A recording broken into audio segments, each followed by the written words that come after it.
All right, just want to show you how to access the computer information about your Keurig, about the year that it was made, what model Keurig you have, how many of each individual size cups that you've been made, like whether they're 4 ounces, 6 ounces, 8 ounces, 10 ounces. Also, it tells you like the color of the pods that you put in, like the label of them, like if they were green or if they were red. So how you're going to access this is on your Keurig. You're going to have it plugged into the wall.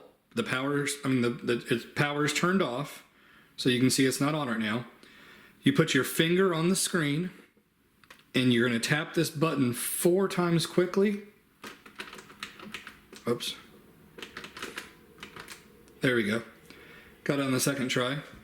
Now here, it's going to bring up this menu, or the actual computer information that you probably have never seen before. Software version is K300. It's the model of my machine.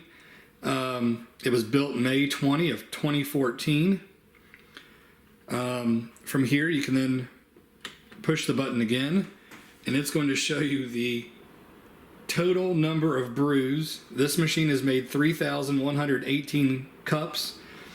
Of 4 ounces brews, only 10 of those. 6 ounce brews, 331. 8 ounce brews, only 8 of them. 10 ounce brews, it's done 2,762. You know, obviously you get the idea. Crafts, 0. The total run hours, the machine's been on for 1,756 hours. You know, obviously when you make a cup of coffee and you walk away from it, the machine stays on for like the next 30 minutes before it goes to sleep. Overpressure events, not sure what that is, but it says 9. But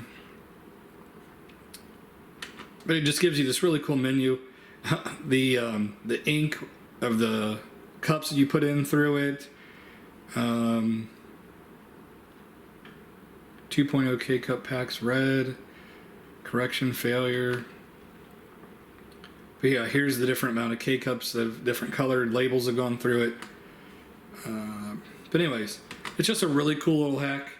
So if you say you buy a used Keurig or they try to tell you they've only used it a couple of times, that would prove obviously they were lying. Or how long the machine's actually been used for. Like again, to access it, finger on the screen, the other finger, you're going to hit this button 4 times quickly. You may not get it the first try. See, that one didn't work. Oops, there it was. But it's a little tricky, but you get the idea. Finger. There we go. But it works on all the Keurig 2.0 machines. So hopefully this helps you guys out. Thanks for watching my channel, and I'll bring you other cool little hacks of Keurigs. I also have another video where I've bypassed, you can use any K-cup in there, it doesn't have to be 2.0 approved. Also, you can bypass it to use any size cup at all time, and you can unlock the full menu at all times as well. But check out my other videos for other cool Keurig hacks. Thanks for watching.